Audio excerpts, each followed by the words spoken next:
Salut, moi c'est Giaco, et ça, c'est mon nouveau micro.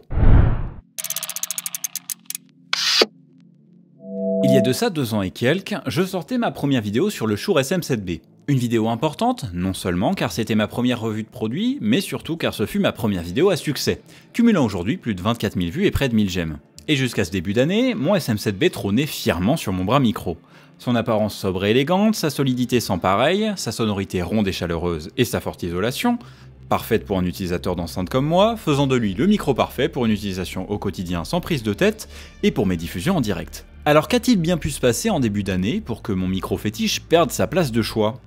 Un accident? Un conflit? Un divorce? Un nouveau tweet de Dylan Cujo? Non, plutôt un nouveau micro de SE Electronics. En effet, non contente d'être la marque de mon premier micro XLR, d'avoir collaboré avec le génie qu'était Rupert Neve et d'être le sujet de ma meilleure vidéo de l'année dernière, il fallait que SE réalise mon fantasme en sortant leur vision d'un micro dynamique de diffusion le 15 décembre 2021, j'ai nommé le Dynacaster. Mais leur vision était-elle la bonne? Quelles sont les particularités qui démarquent ce Dynacaster des propositions existantes? Ce micro a-t-il ce qu'il faut pour concurrencer le SM7B? Pour répondre à ces questions, j'ai utilisé ce micro au quotidien comme en direct depuis le 15 février. Un produit que je suis en mesure de vous présenter grâce à la marque qui m'a envoyé celui-ci sans contrat, restriction, attente ou rémunération autre que le don du micro en tant que tel. Un grand merci à SE Electronics donc pour cette nouvelle preuve de confiance et de générosité dont la neutralité m'assure une complète liberté éditoriale. Soyez donc assurés que comme pour l'ensemble de mes vidéos, l'opinion présentée ici est le mien, authentique, sincère, et que la marque prend connaissance de celui-ci pour la première fois en même temps que vous. Commençons par le déballage de ce Dynacaster. Un déballage qui a une petite odeur de réchauffé, sa première ouverture datant d'il y a presque 3 mois, sous le regard attentif de ma communauté sur twitch.tv/giacoav. Côté emballage, les habitués de la chaîne reconnaîtront l'identité utilisée sur la boîte du SE 2200, avec une photo épique à l'avant, le contenu de la boîte à droite et une description avec vue à nu du produit pour les curieux peu adeptes du tournevis. Et peut-être devriez-vous d'ailleurs rejoindre les habitués en vous abonnant pour avoir mon avis sur le micro sur le haut de cette pile. Enfin je dis ça, je dis rien. Emballage ouvert, vous serez accueilli par un cylindre de papier bulle renfermant un joli gourdin. Rien de sexuel cependant, hein. Vous êtes sur une chaîne d'audiovisuel et l'abus de microdynamique n'est pas mauvais pour la santé. Enfin faites attention où vous le mettez quand même, hein. Blague à part, et sous celui-ci, vous retrouverez les classiques stickers rouge et blanc ainsi que le manuel d'instruction en toute langue. Enfin, dans un compartiment latéral, vous retrouverez une bonnette externe de belle taille, estampillée du logo SE sur chaque flanc. Une bonnette au maillage large et avec une butée qui permettra de garder le micro distant de l'extrémité de la bonnette pour assurer la dispersion de l'air. Mais le micro étant équipé d'un système anti-pop élaboré, celle-ci ne devrait servir que pour les amateurs du beatbox ou les gigapoppers. Micro qui en main évoque le côté gourdin du SM7B. Avec un poids total de près de 800 grammes, celui-ci est plus léger que la légende qui frôle le kilo. Mais la plus petite longueur et l'absence de bonnette, remplacée par une grille, donnent une impression de qualité surprenante. Une sensation de solidité qui, couplée à l'apparence, au système de fixation et à la quantité d'interrupteurs sur son postérieur, n'est pas sans évoquer les micros marteaux utilisés pour la prise des grosses caisses. Pour autant, la fixation, la forme et la grille assumée ne sont pas sans rappeler certains microphones des années 50-60. Il ne manque que l'interrupteur mute à l'avant du pied. Malheureusement sur ce Dynacaster, point de mute à l'avant, mais une série de commutateurs arrière permettant plusieurs ajustements de sonorité. D'une part, le commutateur de gauche laissera le choix d'accentuer ou d'atténuer le grave de 3 dB jusqu'à 200 Hz, et le commutateur de droite permettra de mettre en avant le haut du spectre de 3 ou 6 dB à partir de 2 kHz. Le commutateur central est quant à lui une rare et sympathique addition car il s'agit d'un préampli inline SE Dynamite intégré. En activant l'alimentation Phantom 48V sur votre interface audio et en mettant l'interrupteur sur un à l'arrière du micro, vous gagnerez donc 30 dB de gain propre, permettant d'alléger la charge pesant sur le préampli interne des interfaces audio de qualité douteuse. Une autre addition intéressante, par ailleurs cause de l'apparence vintage de ce micro, est le système d'anti-pop interne élaboré, entièrement démontable et dont la grille fait activement partie. Celle-ci, suivie de près par une couche de mousse rouge, se dévisse pour laisser apparaître un filtre anti-pop des plus inhabituels, composé d'un sandwich de grille métallique taillé en losange, garni d'une couche de mousse au maillage extrêmement large.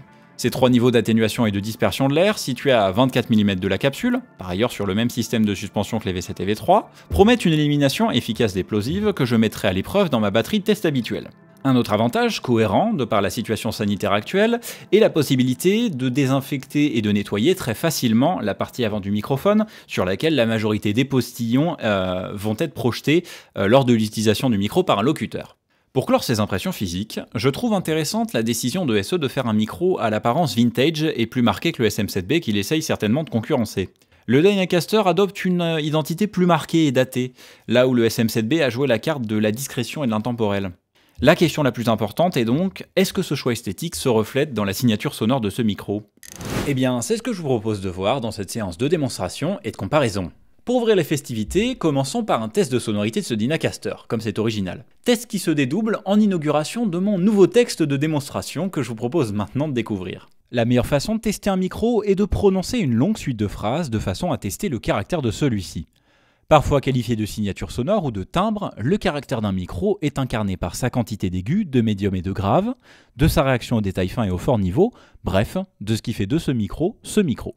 Ces disparités dans le comportement du micro peuvent mener à des défauts tels que les plosives, soit un plaquage de la membrane du micro qui est insuffisamment isolé de l'air généré par la prononciation de syllabes ou même du même nom, comme les P, B et K. Un défaut accentué par une mise en avant du grave et du bas médium. Tout microphone présente également le défaut de l'effet de proximité, qui est une accentuation du grave plus la source sonore est proche de la membrane de celui-ci.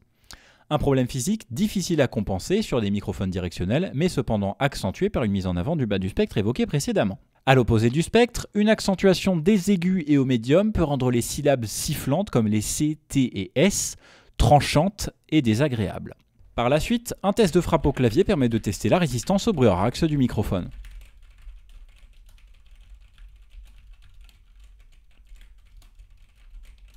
Ensuite, un passage de silence permet de tester le niveau de bruit du dispositif et sa sensibilité au bruit ambiant.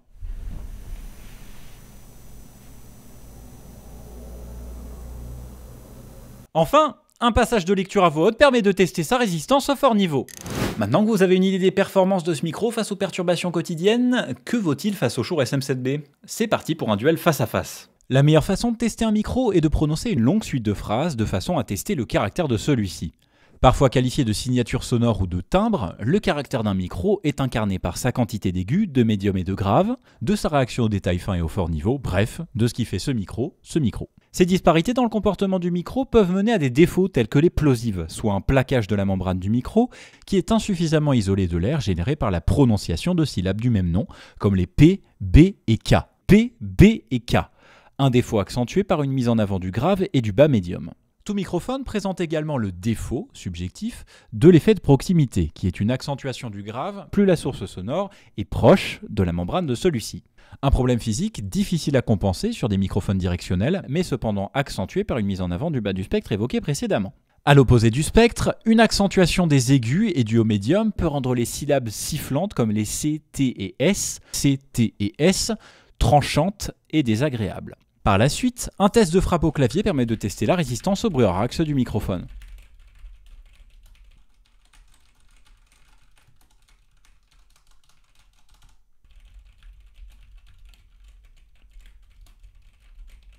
Ensuite, un passage de silence permet de tester le niveau de bruit du dispositif et sa sensibilité au bruit ambiant.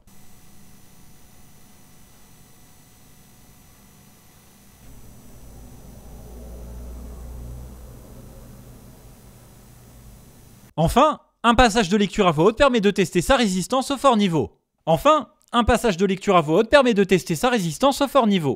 Je l'avais mentionné plus tôt, mais une des subtilités de ces deux micros, et tout particulièrement du Dynacaster, c'est les possibilités d'ajustement de la signature sonore via des interrupteurs à l'arrière de chacun. Alors voici des tests de toutes les combinaisons de filtres possibles. Donc là c'est coupe-bas uniquement. Parfois qualifié de signature sonore ou de timbre, le caractère d'un micro est incarné par sa quantité d'aigus, de médium et de grave, de sa réaction au détail fin et au fort niveau, bref, de ce qui fait de ce micro, ce micro. Donc là on a le boost de grave d'engagé uniquement. Parfois qualifié de signature sonore ou de timbre, le caractère d'un micro est incarné par sa quantité d'aigus, de médium et de grave, de sa réaction au détail fin et au fort niveau, bref, de ce qui fait de ce micro, ce micro. De retour à plat côté grave, c'est le premier écran d'accentuation du haut médium aigu. Parfois qualifié de signature sonore ou de timbre, le caractère d'un micro est incarné par sa quantité d'aigus, de médium et de grave, de sa réaction au détail fin et au fort niveau, bref, de ce qui fait de ce micro, ce micro. Boost de présence à 2 dB et demi, atténuation du grave à 2 dB et demi. Parfois qualifié de signature sonore ou de timbre, le caractère d'un micro est incarné par sa quantité d'aigus, de médium et de grave, de sa réaction au détail fin et au fort niveau, bref, de ce qui fait de ce micro, ce micro.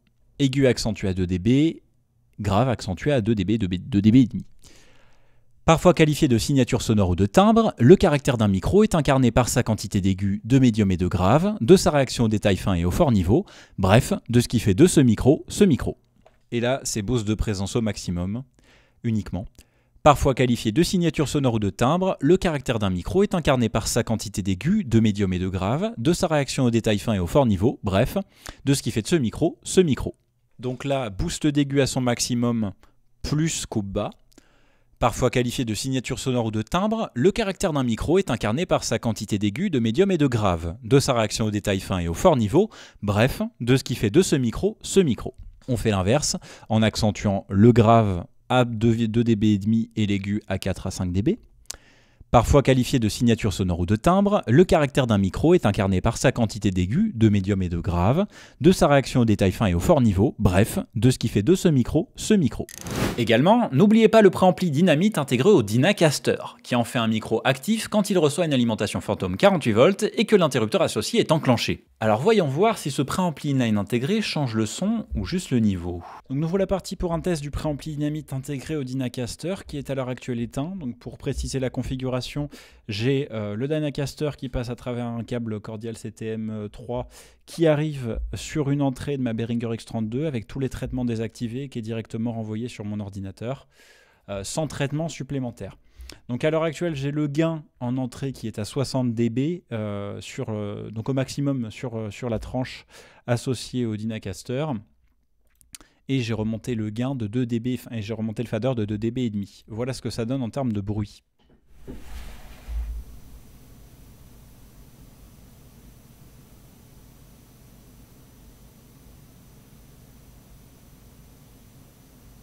Donc un niveau de bruit qui, à l'écoute conventionnelle, est parfaitement inaudible, mais pour voir si le Dynacaster influe sur la sonorité du micro en plus de son niveau, qu'il est censé augmenter de 30 dB, je vais maintenant activer le préampli Dynamic, envoyer l'alimentation 48 volts et assembler le niveau à ce que j'avais tout à l'heure avec un générateur de bruit blanc pour voir si le niveau est la seule chose qui change avec ce Dynamic. Donc le préampli Dynamic est maintenant activé, donc j'ai l'alimentation 48 volts qui est enclenchée, l'interrupteur à l'arrière qui est sur I, et j'ai diminué mon gain de moitié, je suis donc à 30 dB, effectivement le niveau constaté est exactement le même, donc le préampli inline applique effectivement 30 dB de gain. Voilà ce que ça donne en termes de bruit.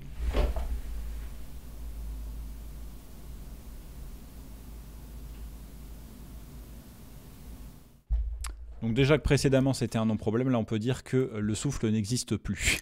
Pour clore ces démonstrations son brutes, voici ce que donne celui-ci à travers les traitements de mon Aphex 230 et de ma Behringer X32, avec une sonorité typée radio, soit une dynamique réduite et une intelligibilité mise en avant.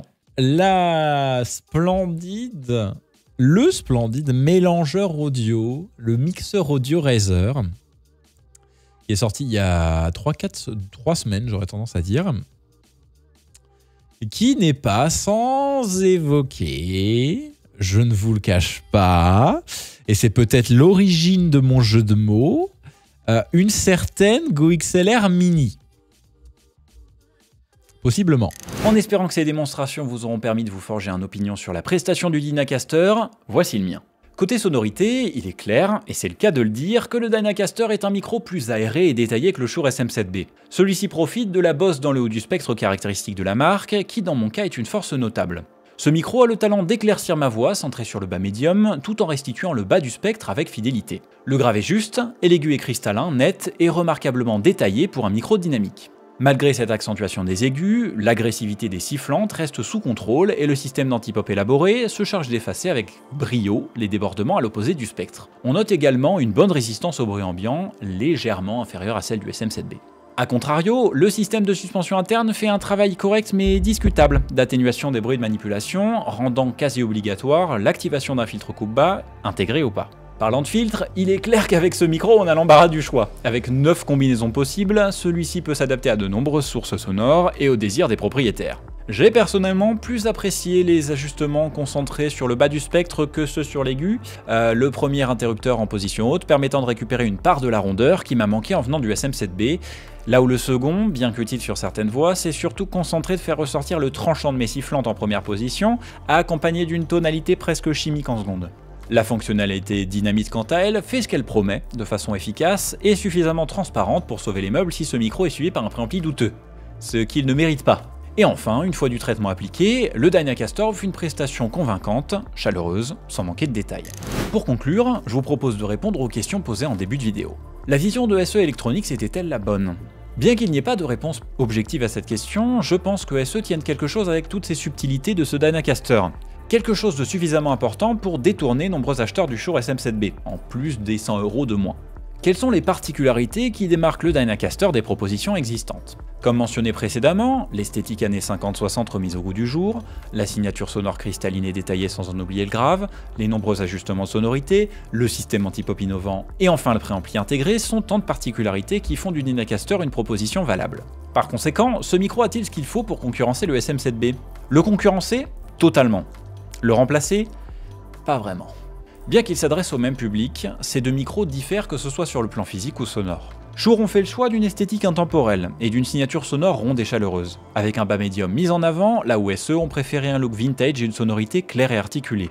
Ces deux adversaires s'adapteront donc à des voix comme à des oreilles différentes. Le SM7B éclaircira les voix de tête, voix claires, et fera ressortir toute l'étendue des voix de corps, voix graves, envoyant au 7e ciel les amateurs de son rond comme moi, chaleureux et sans agressivité.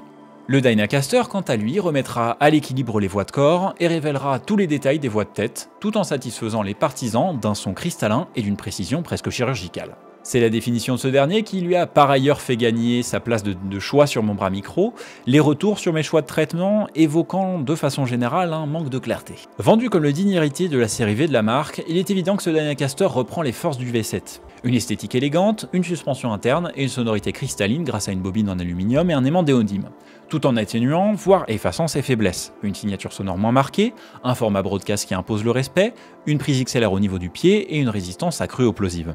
C'est un micro que je n'ai aucune hésitation à recommander aux créateurs de contenu à la recherche d'un microphone dynamique plus clair et 100 € moins cher que le Shure SM7B. La quantité d'ajustement de sonorité et le préampli interne en font un outil extrêmement polyvalent qui risque d'en décevoir peu, mais n'allez pas le tenir à plus de 20 cm de votre bouche, s'il vous plaît. Ce Dynacaster est donc pour moi un véritable coup de cœur, mais je dois avouer que celui-ci battra toujours en partie pour le SM7B, dont l'alchimie entre douceur et réalisme, sans traitement appliqué, continue de me surprendre et dont je n'exclus pas le tout retour un beau jour sur mon bras micro. Et oui, c'est comme ça. Voilà, c'est tout pour cette vidéo de présentation, de découverte et de démonstration du SE Dynacaster. J'espère que celle-ci vous aura plu et que le produit vous aura intéressé. Si c'est le cas, vous retrouverez un lien affiliatoman pour l'achat de ce micro ainsi que la page produit en description de cette vidéo. Vidéo que je vous invite à aimer et à partager si elle vous a plu, à poster vos questions ou réactions en commentaire. Et si vous souhaitez voir plus de contenu sur les domaines audio comme visuels, à vous abonner à ma chaîne YouTube, c'est dans le nom. Si vous souhaitez jouer, discuter, partager de bons moments, à rejoindre mon serveur Discord. Si vous souhaitez voir plus de contenu, à me suivre sur ma chaîne Twitch, je suis en diffusion les mercredis et vendredis soirs de 21h30 à 23h30. Pour être informé des futures diffusions, publications, de mes opinions, de l'envers du décor, des actualités, bref, à me suivre sur Twitter, Facebook ou Instagram. Et pour les plus fous d'entre vous, à me faire un don direct ou récurrent sur Utip de façon à soutenir la chaîne. En remerciant une fois de plus SE Electronics pour leur confiance, leur patience et leur générosité pour le don de ce micro de façon à faire cette vidéo et vous de l'avoir regardé jusqu'à la fin. Moi je vous dis à bientôt pour un prochain stream ou une prochaine vidéo. Salut, c'était Giaco.